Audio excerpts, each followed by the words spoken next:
ॐ शान्ताकारं भुजगशयनं पद्मनाभं सुरेशं विश्वाधारं गगनसदृशं मेघवर्णं शुभांगं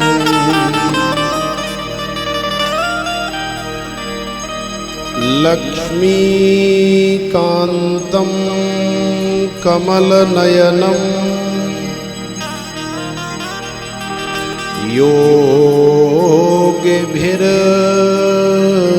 योगिभिर्ध्यानगम्यम्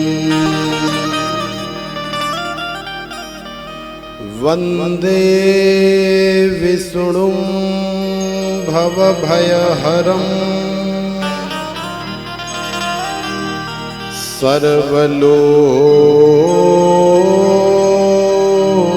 सर्वलोकैकनाथं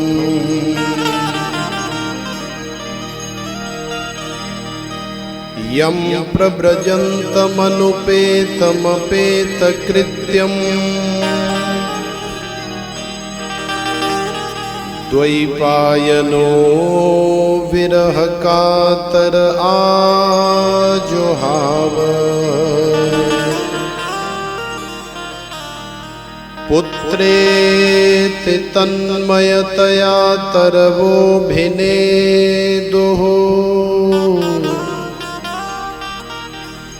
तं सर्वभूतहृदयं मुनिमानतोऽस्मि।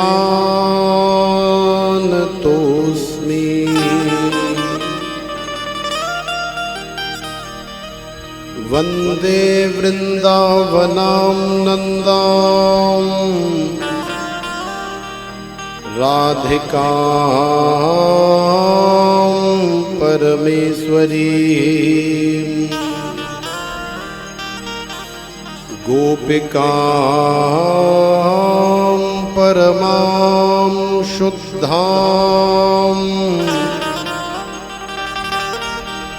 आह्लादिनीं शक्तिरूपिणीं आह्लादिनीं भक्तिरूपिणीं।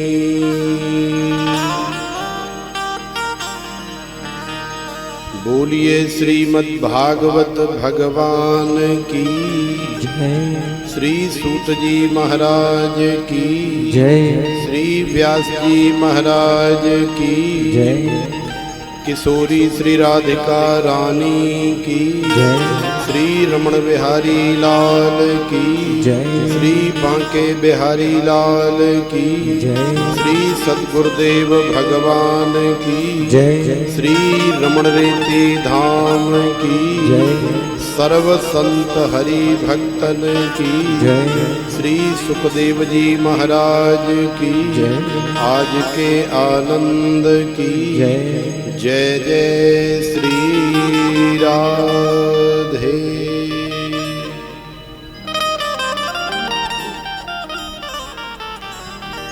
श्रीमद् भागवत कथा अमृत वर्षा के आज तृतीय दिवस में प्रवेश करने से पूर्व आइए हम लोग भगवान का दिव्य मंगलाचरण करें।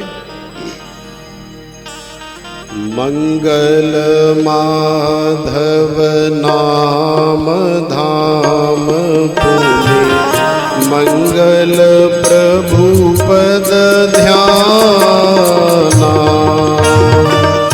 मंगल लक्ष्मी पति लीला, मंगल हरि गुण गाना, मंगल श्याम रूप मनमोहन, मंगल आत्म ज्ञान,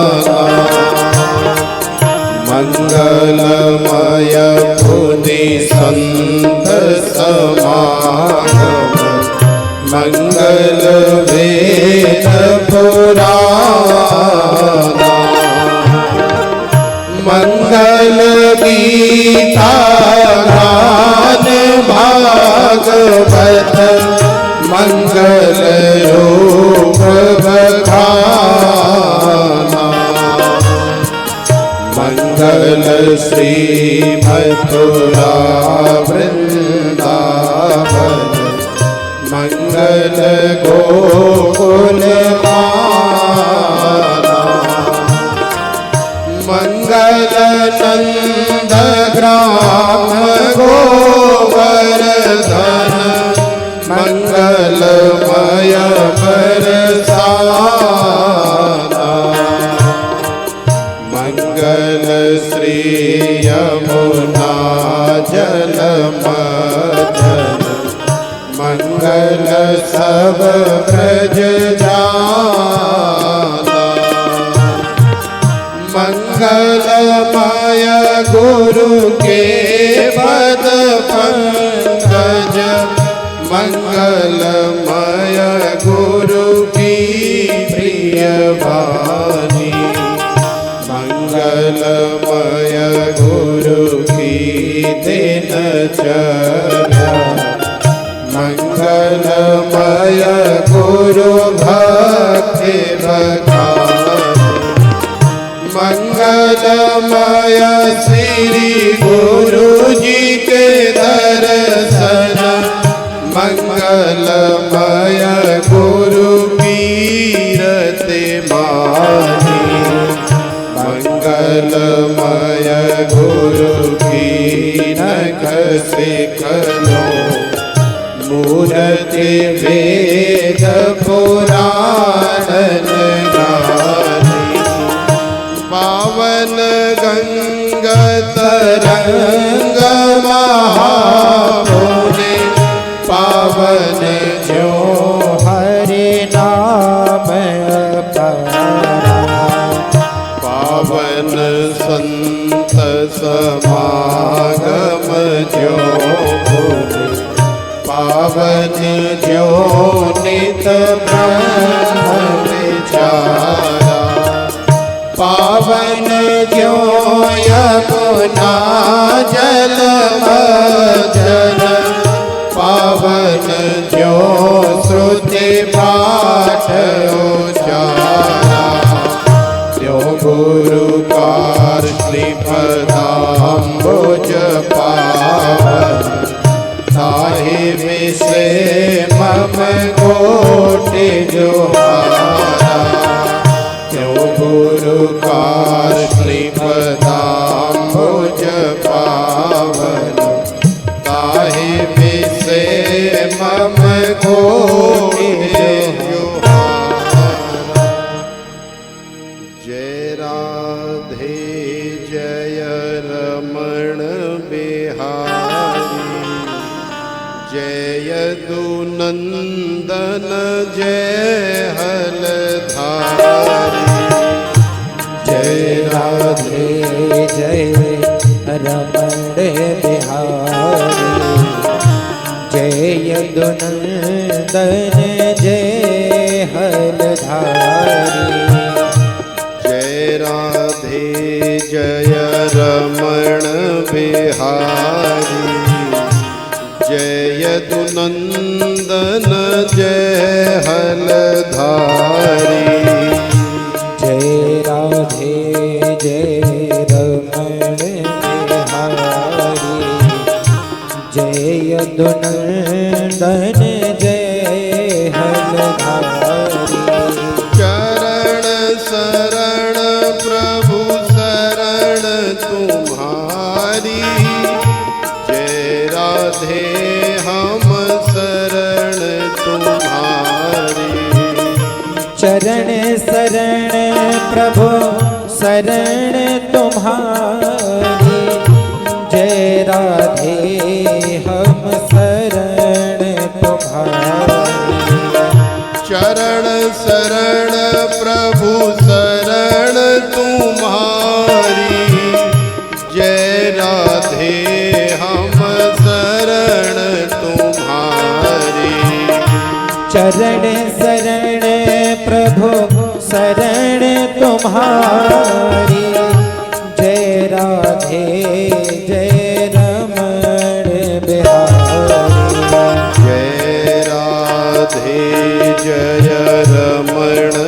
बिहारी जय यदुनंदन जय हलधारी जय राधे जय रमण बिहारी जय यदुनंदन जय हलधारी ठाकुर हमरे रमण बिहारी हम हे रमण बिहारी के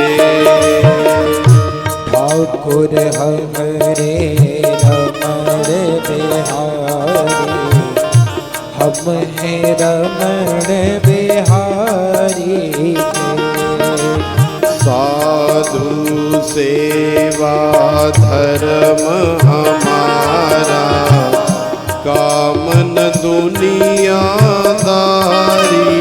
से साधु सेवा धर्म हमारा कामन दुनियादारी से कोई भला कहे चाहे बुरा कहे हम हो चुके रमण बिहारी के कोई भला कहे चाहे बुरा कहे हम हो चुके रमण बिहारी के कोई भला कहे चाहे बुरा कहे हम हो चुके सदगुरु प्यारे के कोई भला कहे चाहे बुरा कहे हम हो चुके सदगुरु प्यारे के ठाकुर हमरे रमण बिहारी हम हे रमण बिहारी के ठाकुर हमरे रमण बिहारी हम हे रमण बिहारी साधु सेवा धर्म हमारा कामन दुनियादारी से साधु सेवा धर्म हमारा कामन दुनियादारी से कोई भला कहे चाहे बुरा कहे हम हो चुके रमण बिहारी के कोई भला कहे चाहे बुरा कहे हम हो चुके रमण बिहारी के कोई भला कहे चाहे बुरा कहे हम हो चुके सदगुरु प्यारे के कोई भला कहे चाहे बुरा कहे हम हो चुके सदगुरु प्यारे के हम हो चुके यमुना मैया के अब हो चुके यमुना मैया के हम हो चुके नंद के लाला के अब हो चुके नंद के लाला के हम हो चुके राधा रानी के अब हो चुके राधा रानी के हम हो चुके भोले बाबा के अब हो चुके भोले बाबा के हम हो चुके सदगुरु प्यारे के अब हो चुके सदगुरु प्यारे के हम हो चुके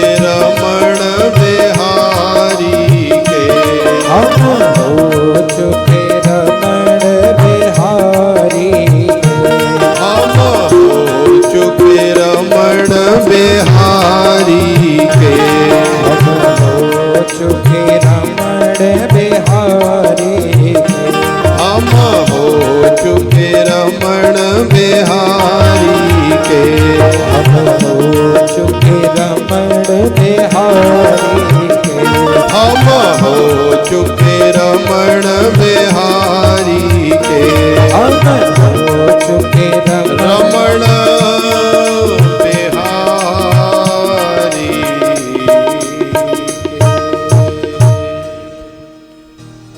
बोलिए श्री रमण बिहारी लाल की जय। श्री सद्गुरुदेव भगवान की श्रीमद् भागवत भगवान की जय जय श्री राधे।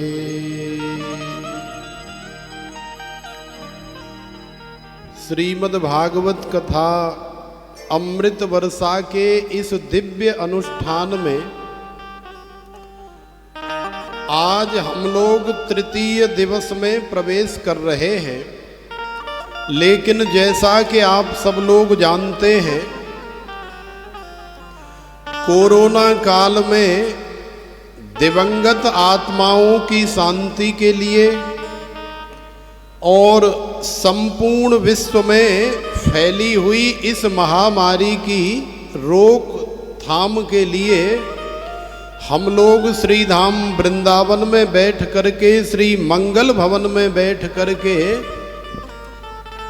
और ऐसा दिव्य अनुष्ठान कर रहे हैं जिसके माध्यम से अपने श्री रमण बिहारी, श्री बांके बिहारी, श्रीमद् भागवत भगवान और श्री सद्गुरुदेव भगवान के चरणों में यहाँ पर प्रार्थना कर रहे हैं। क्योंकि संपूर्ण विश्व के मंगल की कामना करना ही वास्तव में सर्वश्रेष्ठ है। परहित सरस धर्म नहीं भाई, माने दूसरे के हित की कामना करने से बढ़ करके और कोई संसार में बड़ा धर्म नहीं है। तो प्रेम से बोलो राधे राधे। तो जैसा कि आप ये भी जानते हैं, ये आयोजन आप सभी माता बहन भाई बंधुओं के सहयोग से संपन्न हो रहा है और इस आयोजन का लाइव प्रसारण आप अपने अपने घर में बैठ करके श्रवण कर रहे हैं। अपने नेत्रों से इस आयोजन को देख करके अपना जीवन भी धन्य बना रहे हैं। बहुत सारी माता बहन भाई बंधुओं का इसमें छोटे से छोटा और बड़े से बड़ा सहयोग है। तो नित्य कुछ न कुछ इस आयोजन में सहयोग आता ही है। तो आज भी हमें कुछ सहयोग प्राप्त हुआ है। वो कुछ इस प्रकार से है कि श्रीमती ऋचा वर्मा, श्री पुनीत वर्मा हापुड़ से हैं। अब श्रीमती ऋचा वर्मा तो इस दुनिया में नहीं रही, शरीर से चूँकि कोरोना के कारण उनकी जान चली गई, लेकिन उनके पति देव ने आज 2100 रुपये की सेवा श्रीमद् भागवत भगवान के चरणों में भेंट की है, भेजी है कि महाराज जी उनकी आत्मा के लिए, उनकी आत्मा की शांति के लिए आप भगवान से प्रार्थना करना। तो निश्चित रूप से हम उनकी आत्मा की शांति के लिए श्रीमद् भागवत भगवान के चरणों में प्रणाम करते हुए और प्रार्थना कर रहे हैं। एक हमारी श्रीमती नेहा शर्मा बहन जी हैं, पठानकोट पंजाब से।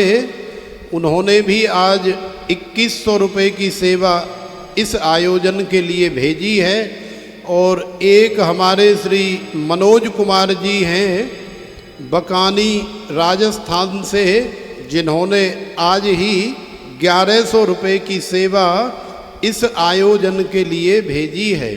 तो इसी प्रकार से किसी दिन ज़्यादा किसी दिन कम नित्य प्रति कुछ न कुछ सहयोग हमें इस आयोजन को सफल बनाने के लिए और आप सभी के आनंद के लिए प्राप्त हो रहा है और होना ही चाहिए, क्योंकि सार्वजनिक जो सत्कर्म होते हैं, ऐसे आयोजन होते हैं, उनमें छोटी से छोटी बड़ी से बड़ी सभी को आहुति डालनी चाहिए। जैसे कहीं पर यज्ञ हो रहा है, हवन हो रहा है, तो वो यज्ञ या हवन किसी का प्राइवेट नहीं होता कि केवल एक ही परिवार या केवल एक ही व्यक्ति उसमें आहुति डालेगा। यज्ञ और हवन तो सार्वजनिक है, संपूर्ण विश्व के मंगल की कामनार्थ है। इसलिए जैसी जिसकी श्रद्धा है, जैसी जिसकी भावना है, जाकी रही भावना जैसी प्रभु मूरत देखी तिन तैसी। तो प्रेम से बोलो राधे। तो इस प्रकार से ये आयोजन हो रहा है। तो आइए हम लोग श्रीमद् भागवत भगवान के अंदर, भगवान की दिव्य कथाओं के अंदर प्रवेश करते हैं। दुर्लभो मानुषो देहो देहिनाम क्षण भंगुर तत्रापि दुर्लभम मन्ने वैकुंठ प्रिय दर्शनम। श्रीमद् भागवत के 11 स्कंध में भगवान श्री कृष्ण अपने पिता श्री वसुदेव जी को दिव्य ज्ञान प्राप्त कराने के लिए भेजते हैं। तो महाराज जनक के दरबार में बड़ी सुंदर सभा का आयोजन हो रहा है, बड़ी सुंदर सभा लगी है और उसमें बड़े बड़े संत महापुरुष, बड़े बड़े ऋषि मुनि, बड़े बड़े विद्वान आए हुए हैं। वहाँ पर भक्ति की, ज्ञान की, वैराग्य की चर्चा हो रही है और इस पर विचार हो रहा है, मंथन हो रहा है कि आखिरकार ये मानव शरीर धारण करने का फायदा क्या है। तो विचार करके जब उसका सार निकालने का प्रयास किया तो फिर महापुरुषों ने पाया कि दुर्लभो मानुषो देहो देहिनाम क्षण भंगुर। माने ये मानव शरीर इतनी आसानी से प्राप्त नहीं होता। मानव शरीर बड़ा ही दुर्लभ है। न जाने कितने सत्कर्म, न जाने कितना दान धर्म पुण्य इत्यादि करने के बाद ये मानव शरीर प्राप्त होता है। ये अति दुर्लभ है। गुरु ग्रंथ में श्री गुरु नानक देव जी महाराज ने भी कहा है कि जे सुख को चाहे सदा शरण राम की लेह, कहे नानक सुन रे मना दुर्लभ मानुष देह।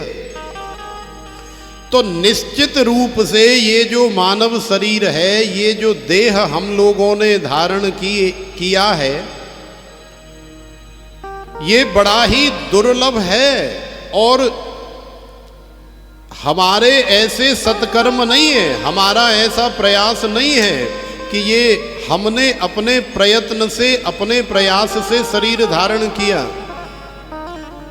ये तो भगवान गोविंद की ही कृपा है, क्योंकि कबहु के कर करुणा नर देही, देत ईस बिनु हेतु सनेही। जैसे संसार में एक पिता अपने नालायक पुत्र को बार बार गलती करने के बावजूद भी बार बार उसे माफ करता रहता है, अरे चलो छोड़ो कोई बात नहीं, अगली बार से ऐसा नहीं करेगा। लेकिन वो पुत्र चूंकि नालायक है, वो बार बार गलती करता है और जीवन भर संपूर्ण जीवन उसका पिता स्नेहवश, प्रेमवश, प्यारवश, मोहवश उस पुत्र की सारी गलतियों को जानते हुए, देखते हुए भी दरकिनार करता रहता है, माने उसे बार बार क्षमादान देता है। क्यों? क्योंकि वो उसका पिता है, उसने उसे जन्म दिया है। तो श्री तुलसीदास जी भी यही बता रहे हैं कि संसार में ये जो मानव जाति है या हमें ये जो मनुष्य का शरीर मिला है, ये हमें हमारे अपने कर्मों के माध्यम से नहीं मिला। ये तो भगवान श्री हरि ने, भगवान मुकुंद सैवोपैकम स्पृहाहे नः, भगवान मुकुंद ने, भगवान गोविंद ने, भगवान श्री रमण बिहारी, बांके बिहारी, रास बिहारी, कुंज बिहारी ने कृपा करके हमें ये मानव शरीर प्रदान किया है। क्यों? क्योंकि हम लोग भगवान के ही बालक हैं। इसीलिए तो भगवान से कहते हैं कि त्वमेव माता च पिता त्वमेव, त्वमेव बंधुश्च सखा त्वमेव, त्वमेव विद्या द्रविणम त्वमेव, त्वमेव सर्वम मम देव देव। इसीलिए कहते हैं। लेकिन कई बार ऐसा भी होता है कि हम अभी अभी 1000 या 1200 रुपए के जूता पहन करके आए और बांके बिहारी के दर्शन करने चले गए। अब जूते कहाँ खोलें, बड़ी भीड़ भाड़ चल रही है। तो बांके बिहारी के किसी भी गेट पर चले गए, वहां हजारों की तादाद में भक्तजन हमेशा होते ही हैं। तो जब हजारों भक्तजन हैं, बांके बिहारी के रसिक हैं, तो उनके जूते चप्पल भी बाहर ढेरों सारे पड़े रहते हैं। तो हमारे मन में ऐसी भावना आती है कि अभी हम अपने जूते खोल करके और मंदिर के अंदर जाएंगे, कहीं ऐसा न हो कि हम भीतर जाएं और चोर जो चोरी करते न आजकल जूते चप्पल भी नहीं छोड़ते।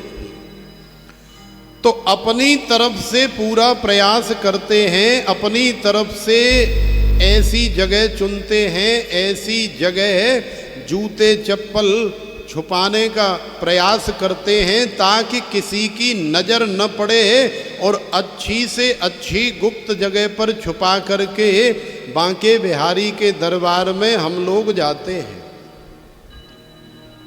लेकिन उसके बावजूद भी बांके बिहारी के सामने जब हम लोग प्रस्तुत होते हैं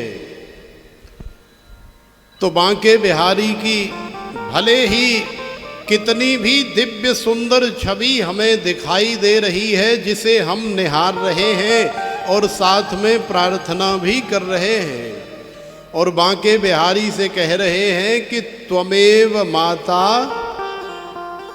और अचानक से ध्यान आता है यार जूता न कोई ले जाए तो चपिता त्वमेव। तो बांके बिहारी से जब कह रहे हैं कि त्वमेव माता, उस समय तो हमारे मन में और मस्तिष्क में बांके बिहारी है, लेकिन जैसे ही कहा चपिता त्वमेव, तो उसी समय हमें जूते का चिंतन होता है, उसी समय हमारी चप्पल का चिंतन होता है। तो भगवान को तो माता बना दिया और जूते को पिताजी बना दिया।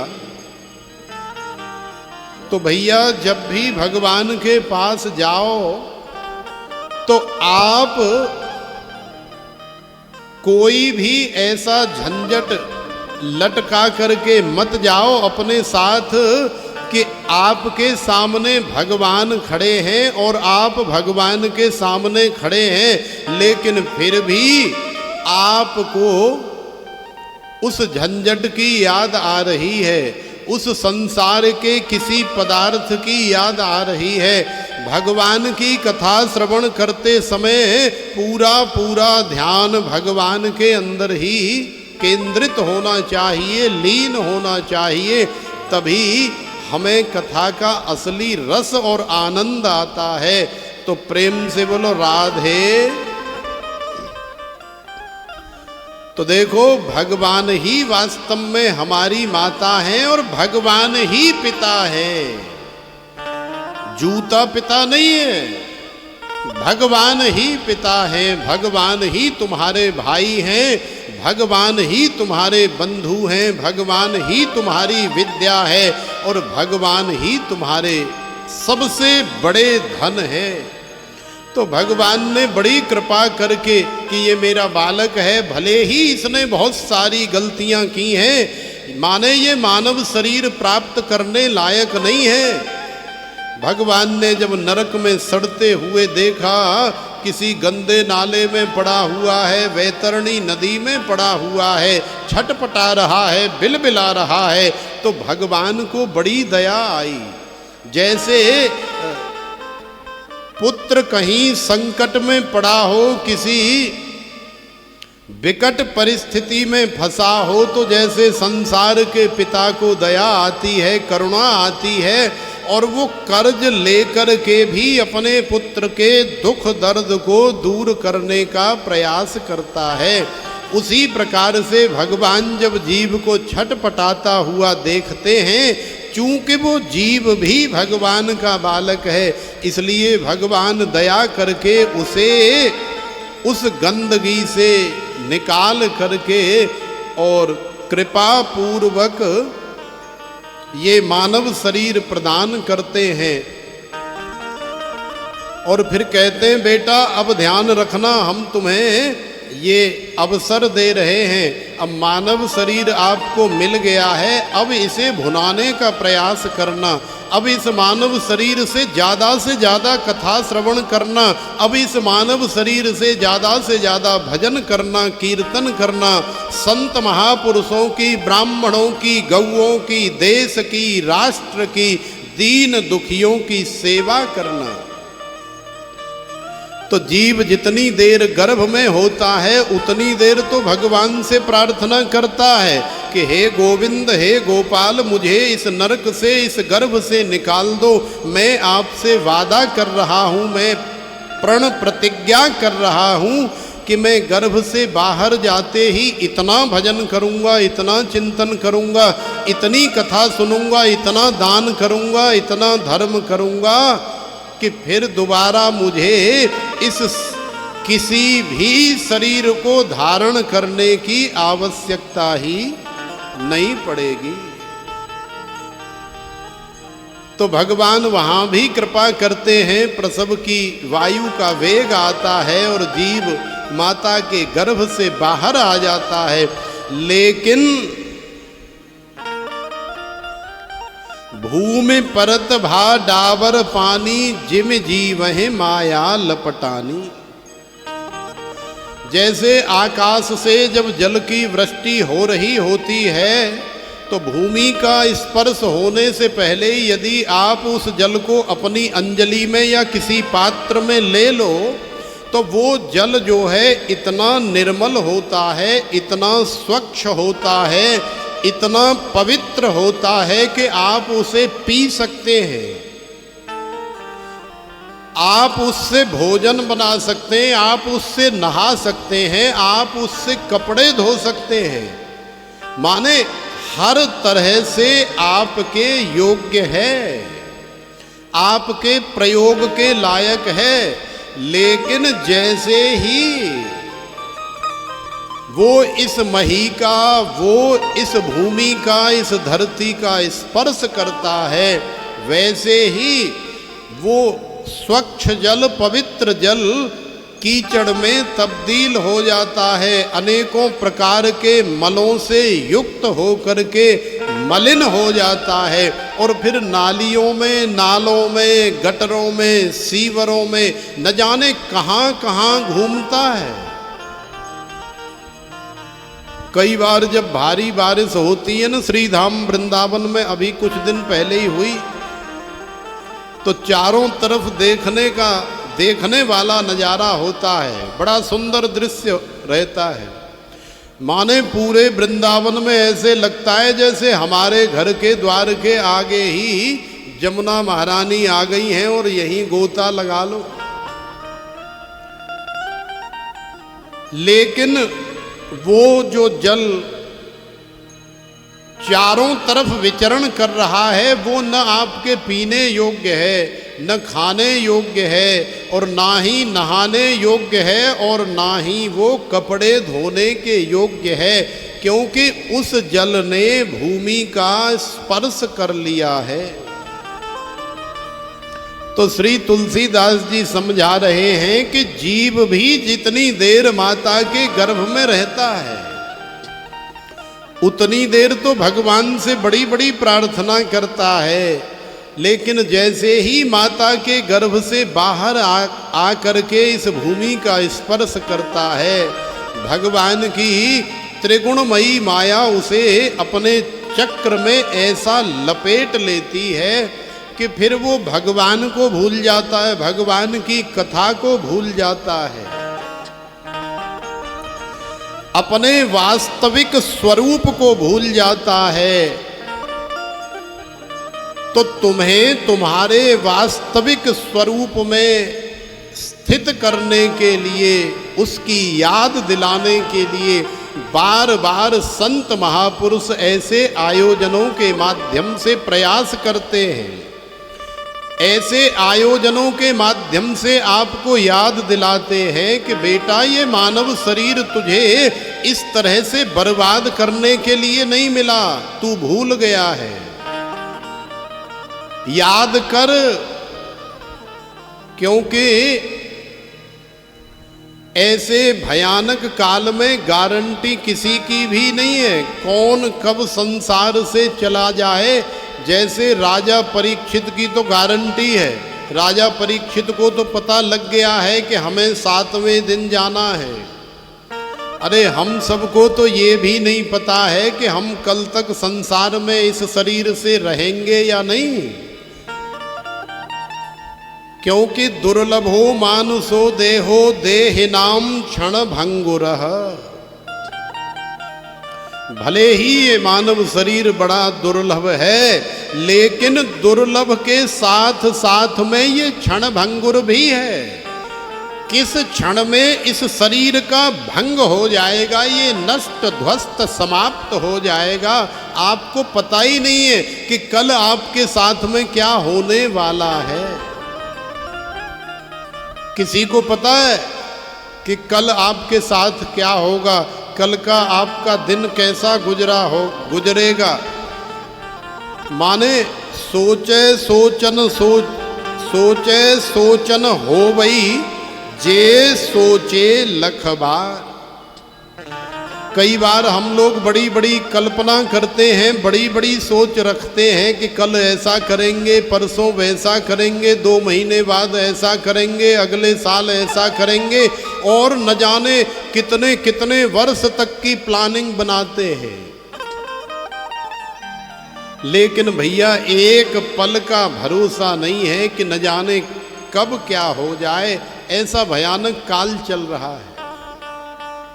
तो ऐसे भयानक काल में ज़्यादा से ज़्यादा आप लोग भजन कर लो, ज़्यादा से ज़्यादा आप लोग कीर्तन कर लो, क्योंकि यही वास्तव में आपके काम आएगा। ज़्यादा से ज़्यादा दान और धर्म कर लो, क्योंकि धृति क्षमा दमोस्तेयम शौचमिंद्रिय निग्रह धीर विद्या सत्यम क्रोधो दशकम धर्म लक्षणम। देखो धर्म के 10 लक्षण हैं। धैर्य धारण करना। किसी ने हमारे प्रति कोई अपराध किया है, कोई गलती की है, तो उसे क्षमा दान देना, ये दूसरा लक्षण है। हमारा मन चूंकि बहुत चंचल है, बार बार एक एक सेकंड में भटकता रहता है, मचलता रहता है, बड़ी बड़ी खींचा तान करता रहता है, तो अपने मन को ज्यादा से ज्यादा निग्रह करने का प्रयत्न करना, प्रयास करना, ये धर्म का तीसरा लक्षण है। चोरी न करना माने किसी भी प्रकार से ऐसा नहीं है कि अगले आदमी की इधर आंख नहीं है तो उड़ा दो माल। तो ये जो उड़ाने वाली जो सोच है, माने चोरी न करना, ये धर्म का चतुर्थ लक्षण है। बाहर भीतर की पवित्रता का विशेष ध्यान रखना, बाहर भीतर की। मंगलम भगवान विष्णु, मंगलम गरुड़ध्वज, मंगलम पुंडरीकाक्ष, मंगलाय तनो हरि। भगवान भी आपका मंगल तभी करते हैं जब आप अंदर और बाहर दोनों तरह से शुद्ध पवित्र होते हैं। केवल बाहर की पवित्रता नहीं, अंदर की पवित्रता भी आवश्यक है। तो ये धर्म का पांचवा लक्षण है। हमारे शरीर में जो इंद्रियां हैं उनका निग्रह करने का प्रयास करना, ये धर्म का छठवां लक्षण है। सात्विक बुद्धि ये धर्म का सातवां लक्षण है। जैसे होता है न, सत, रज और तम, तीन प्रकार के गुण हैं जो सभी कीट पतंगे, पशु पक्षी, मानव इत्यादि सभी के अंदर हैं। तो ज़्यादा से ज़्यादा सादा सिंपल भोजन करने का प्रयास करना, सात्विक आहार लेना, सात्विक विचार रखना, माने सात्विक बुद्धि बनाने का, रखने का प्रयास करना, ये धर्म का सातवां लक्षण है। अध्यात्म विद्या, अध्यात्म विद्या क्या है? अध्यात्म के बारे में जिज्ञासा रखना, अध्यात्म के बारे में जानकारी लेना, भगवान गोविंद के विषय में श्रवण करना, भगवान की कथा सुनना, कीर्तन करना, भजन करना, साधना करना, ये सब आध्यात्मिक है। तो आध्यात्मिक जगत में भी अपना प्रवेश रखना, ये धर्म का आठवां लक्षण है। और जैसे जैसे हम लोग एक एक मिनट में, एक एक पल में बार बार झूठ बोलते न, तो यथार्थ भाषण करना माने हमेशा सत्य बोलने का प्रयास करना, ये धर्म का नौवां लक्षण है। और देखो धर्म का जो 10वां लक्षण है वो बड़ा विशेष है, माने क्रोध न करना। जरा जरा सी बात पर हम लोग चिढ़ जाते हैं, जरा जरा सी बात पर एक दूसरे पर क्रोध करते हैं, एक दूसरे पर तंज कसते हैं, एक दूसरे को नीचा दिखाने का प्रयास करते हैं, टांग खींचने का प्रयास करते हैं, डराने का, धमकाने का प्रयास करते हैं। तो भैया क्रोध न करना ये धर्म का 10वां लक्षण है। अरे इन धर्म के 10 लक्षणों में से कम कोई एक आध लक्षण तो अपने जीवन में धारण कर लो, क्योंकि एक ही लक्षण यदि तुम्हारे जीवन में आ गया तो वही लक्षण से तुम्हारे जीवन का कल्याण हो जाएगा। तो प्रेम से बोलो राधे राधे। कोरोना काल चल रहा है, बड़ा भयानक काल है। आजकल काम फाम तो ज्यादा काऊ के पास है नहीं, सब लोग अपने अपने घरों में ही बैठे हुए हैं। अभी तक तो लॉकडाउन ही चल रहा था और अभी भी बहुत सारे राज्यों में लॉकडाउन चल रहा है। आर्थिक स्थिति भी काफी डाउन चल रही है सबकी। व्यापारी वर्ग भी बड़ा परेशान है बेचारा, क्या करे। तो कहीं बंद दुकान के पास में 2-4 व्यापारी इकट्ठा हो करके और मास्क वास्क लगा करके चर्चा कर रहे थे आपस में। एक दूसरे से चर्चा करते हुए हंस भी रहे थे। अब इतनी देर में एक राजनेता वहां से गुजर रहा था, तो राजनेता ने देखा कि यार ये व्यापारी हंस क्यों रहे हैं, जरा जाने तो सही, पूछें तो सही। तो राजनेता ने पास जा कर के पूछा, और भैया श्यामलाल जी ठीक हो, कैसे हो, क्या हाल चाल है? अरे बोले नेताजी क्या हाल चाल है, अब आपको कहा बताएं, हम तुम रहने दो, अब हाल चाल मत पूछो, रहने दो। तो नेताजी ने कही नहीं नहीं भैया, हम तुम्हारे क्षेत्र के विधायक हैं, अरे बताओ तो सही, कहा बात है, कैसे बड़ी हंसी मजाक सी कर रहे हो, बड़ी ठट्टा कर रहे हो, बड़े हंस रहे हो, बड़े प्रसन्न हो रहे हो, हमें भी बताओ कहा बात है। अरे बोले आपको कहा बताएं, हम तो आपस में अपनी अपनी चर्चा कर रहे हैं और बस ऐसे ही टाइम पास कर रहे हैं। बोले फिर भी आप बताओ तो सही, हमें भी अपनी चर्चा में शामिल करो। बोले नहीं नहीं, आप तो बहुत बड़े नेता हो, विधायक हो, आपसे तो हमारी एक हाथ जोड़ के प्रार्थना है, यदि आप हमारे ऊपर कृपा करना चाहें, उपकार करना चाहें, तो हम सभी व्यापारियों को पकड़वा करके उठा करके ना और काऊ जेल फेल में बंद कर दो, कम से कम वहाँ दाल रोटी तो मिलेगी आराम से। भाई जैसे घर में बैठे तो घर में तो दाल रोटी खाने के लिए खर्चा चाहिए, काम धंधा तो कोई है नहीं, आमदनी तो जीरो हो गई है, लेकिन खर्चा वैसे ही है, लाइट का बिल भी देना है और रसोई का भी सारा चलाना है और भी न जाने क्या क्या जो भी खर्चा होता है सब वहन करना ही है।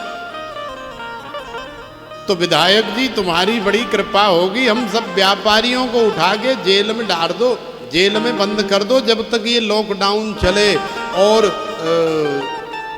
हमारे साथ में 2-4 गधे और डाल दो। तो जैसे ही गधे का नाम लिया, अब तो विधायक के उस नेता के कान ठाड़े पड़ गए। उसने सोचा कि चलो इनको पकड़ करके जेल में डाल दें, ये बात तो कुछ समझ में आ रही है कि आदमियों के लिए जेल होती है, ये बात तो समझ में आ रही है, लेकिन ये ऐसा क्यों कह रहे हैं कि हमारे साथ में 2-4 गधे भी जेल में बंद कर दो। तो व्यापारियों से उस नेता ने, उस राजनेता ने पूछा, बोले भैया श्यामलाल एक बात पूछें आपसे हम। बोले भैया मैं कुछ समझा नहीं, आपने कहा कि हमें जेल में बंद कर दो, दाल रोटी मिलेगी, अच्छी बात है, तुम्हारी पीड़ा हमें समझ में आई, लेकिन चलो मान लो कि हम तुम्हें जेल में बंद कर दें, जेल में पहुंचवा दें, दाल रोटी मिलती रहेगी, लेकिन तुम्हारे साथ में बेचारे गधे को जेल में क्यों बंद कर दें, ये बात हमारी समझ में नहीं आई। तो अब तो आपस में वो चारों व्यापारी एक दूसरे को देख करके और ताली मार मार करके बड़ी जोर जोर से ठहाका मार करके हंसने लगे। हा हा हा हा, देखा मैंने सही कही थी, अब यकीन आया ना तुझे। बोले इसे हमारी चिंता नहीं है, राजनेताओं को हमारी चिंता नहीं है, मैं तो पहले ही कह रहा था ये राजनेताओं को। अब देख गधे की कितनी चिंता हो रही है उसे कि गधे को जेल में क्यों बंद कर दे, भाई गधे का वहां क्या काम है। माने गधे के बारे में सोच रहा है कि गधे ने क्या अपराध किया है, गधे को जेल में क्यों डाल दे। और हम यहाँ बिलबिला रहे हैं, भूखे प्यासे बैठे और कैसे कैसे अपनी घर गृहस्थी चला रहे हैं, कैसे कैसे बालक पाल रहे हैं, हमारी काहुए फिक्र नहीं है। तो ऐसा समय है, इसमें किसी की गलती नहीं है, क्योंकि ये कोरोना काल है और कोरोना काल में इस तरह का समय चल रहा है, सब लोग जानते हैं। तो भैया ऐसे विकट काल में ज़्यादा से ज़्यादा आप भगवान को समय देने का प्रयास करें, ज़्यादा से ज़्यादा कथा श्रवण करने का प्रयास करें। एक संत कहीं कथा कर रहे थे, श्रीमद् भगवद गीता के ऊपर प्रवचन कर रहे थे। तो कोई हमारे जैसा उनका चेला, उनका सेवक सामने बैठ कर के सुन रहा था और भी हजारों की संख्या में भक्तजन श्रवण कर रहे थे। तो श्रीमद् भगवद गीता का प्रवचन उन्होंने उसी दिन प्रारंभ किया था। तो जैसे कोई भी कथा का प्रारंभ करो तो उसका महात्म जो होता है पहले उसे कहना पड़ता है। तो उन पूज्य संतों ने श्रीमद् भगवद गीता का महात्म पाठ किया और फिर उसे समझाया। तो कोई हमारे जैसा जो चेला सामने बैठा था, बड़े ध्यान से, बड़े मन से टकटकी लगा करके सुन रहा था।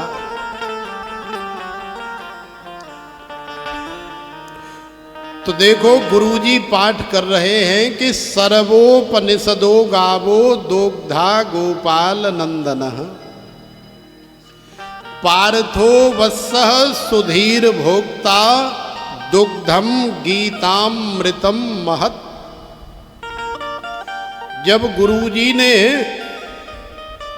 ये एक श्लोक बोला तो उसके दिमाग में ये बैठ गया कि अब शायद दो गधाओं की कथा आने वाली है। लोग भी इस प्रकार की चीजें, हास्यास्पद चुटकुले सुनना ज़्यादा पसंद करते हैं। अब इतनी देर से गुरुजी सुंदर सुंदर गीता के महात्म का प्रवचन कर रहे हैं तो वो समझ में नहीं आया। लेकिन जैसे ही आया कि सर्वोपनिषदो गावो दो गधा गोपाल नंदन, तो गुरुजी ने आज का प्रवचन पूरा किया और पूरा करके शाम को जब व्यासपीठ से उठे तो वो चेला, वो शिष्य हाथ जोड़ करके और साष्टांग दंडोती मार करके गुरुजी के सामने खड़ा हो गया। बोले गुरुजी महाराज आपसे एक बात पूछनी है। बोले हाँ बेटा पूछो। बोले महाराज जब आप गीता जी का महात्म समझा रहे थे तो बाकी तो सब समझ लिया, बाकी तो कहीं कोई शंका नहीं रही, लेकिन आपने एक बार बीच में वो दो गधाओं की कथा सी कजू शुरू करी और फिर वाके बाद वो दो गधा पता नहीं कहाँ गायब हो गए। उसके बाद तो पूरे प्रवचन में, पूरी कथा में वो दो गधाओं की कथा आई नहीं। मैं तो 4 घंटे बस यही सोचता रहा कि शायद अब वो दो गधाओं की कथा आएगी, अब वो दो गधाओं की कथा आएगी तो कितना आनंद आएगा। तो वो दो गधा कहाँ चले गए, वो दो गधा कैसे गायब हो गए, मैं आपसे जानना चाहता हूं। वो दो गधा कौन कौन से हैं? तो देखो उन संत को, गुरुजी महाराज को बड़ी जोर से हंसी आई और बड़ा प्रसन्न होकर के हंसे कि देखो तो सही आजकल श्रोता कैसे कैसे चेला है। लेकिन जब वो ज्यादा ही पीछे पड़ गया, पहले तो गुरुजी ने कहा कोई बात नहीं बेटा, वो तेरी समझ में ना आई, वो दो गधा हमने दो गधाओं की कथा तो हमने बोली नहीं। भाई दो गधा हमने कब बताए? अरे नहीं नहीं गुरुजी, आपने बोला था कि दो गधा। अब है तो दोग्धा, माने दूध दोहने वाला दोग्धा। लेकिन वो बेचारा ज्यादा पढ़ा लिखा नहीं, संस्कृत का ज्ञान नहीं, इसलिए उसने ऐसा सुना कि दो गधा। तो महाराज बताओ तो सही, वो दो गधा कौन है और वो कहां चले गए? तो गुरुजी फिर रोष में आ गए, बोले अच्छा तू सुनना चाहता है ना कि वो दो गधा कौन कौन है और कहां चले गए? तो सुन, सबसे पहले सबसे बड़ा गधा तो मैं हूं, एक हो गया, और दूसरे नंबर का छोटा गधा तू है। क्योंकि बड़ा गधा मैं हूं कि मैंने तुझे गधे की कथा सुनाई और तूने गधे की कथा सुनी, इसलिए छोटा गधा तू है। ये दो ही गधा थे और तो वहां कोई तीसरा गधा था नहीं।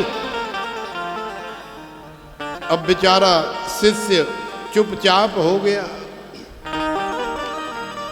तो कई बार होता कुछ है और हम लोग समझते कुछ हैं, जबकि सर्वोपनिषदो गावो दोग्धा गोपाल नंदन, माने समस्त उपनिषदों का जो सार है। मान लो कि उपनिषद एक प्रकार से गैया मैया है, तो जैसे ग्वारिया गैया मैया को धो करके दूध निकाल करके बाल्टी भर के आपको दे देता है, फिर आप उस दूध से अपने घर की रसोई में आनंद से चाय पीते, दूध पीते, दही जमाते हैं, मक्खन निकालते हैं, घी बनाते हैं, मिठाई बनाते हैं और न जाने क्या क्या करते हैं। तो उसी तरह से श्रीमद् भगवद गीता के महात्म्य में सर्वोपनिषदो गावो दोग्धा गोपाल नंदन, ये जो समस्त वेदों का सार या वेदों के अंग उपनिषद हैं, ऐसे समझ लो कि ये गैया मैया है। और इन गैया मैयाओं का दूध काढ़ करके या दूध धो करके आपको प्रदान करने वाले ग्वारिया हमारे गोविंद हैं, गोपाल हैं,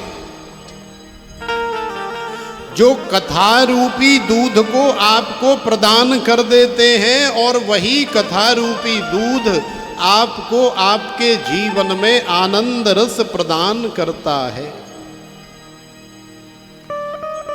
पार्थो वत्सः सुधीर भोक्ता दुग्धम गीतामृतम महत्। पार्थ कौन है? हे पार्थ, पार्थ है अर्जुन। भाई गैया को धोना हो तो सीधे यदि गैया को धोने के लिए आप चले जाओगे बाल्टी पानी ले करके, तो गैया आपको धोने नहीं देगी, लात मार करके तुम्हारा मोहड़ा फोड़ देगी। पहले गैया को उसका बछड़ा चाहिए पसुराने के लिए, उसे मनाने के लिए, उसे प्रेम करने के लिए, लाड़ लड़ाने के लिए। उसके बाद में फिर गैया मैया दूध देती है। तो उसी तरह से देखो भगवान श्याम सुंदर तो हैं धोने वाले, और गैया मैया हैं ये वेद वेदांत उपनिषद श्रीमद् भागवत और अन्य धार्मिक ग्रंथ। लेकिन इनमें जैसे गैया मैया को धोने के लिए बछड़ा चाहिए, ऐसे ही जैसे नेमी सारण्य की परम पावन भूमि पर 88,000 ऋषि मुनियों में सोनक हैं आदि में, जिनके सोनकादि ऋषि ये सब बछड़े का कार्य कर रहे हैं। श्री सूत जी महाराज से प्रार्थना कर रहे हैं। अब अर्जुन ने बछड़े का कार्य किया, भगवान ने धोने का कार्य किया, और सारे संसार को श्रीमद् भगवत रूपी दूध मिल गया पीने के लिए, अपना जीवन सार्थक करने के लिए।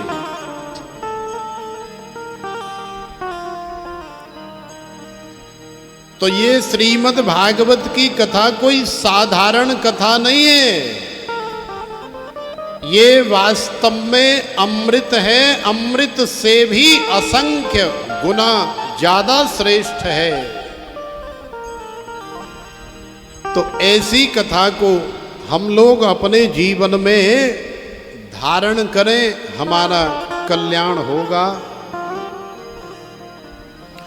और कथा के साथ साथ में भगवान से प्रार्थना भी करते रहें कि मैं तो जपूं सदा तेरा नाम, दयालु दया करो, दयालु कृपा करो। तीसरे स्वर में बड़ा सुंदर सा भाव है, भगवान से प्रार्थना करते हुए हम लोग इसे श्रवण करें।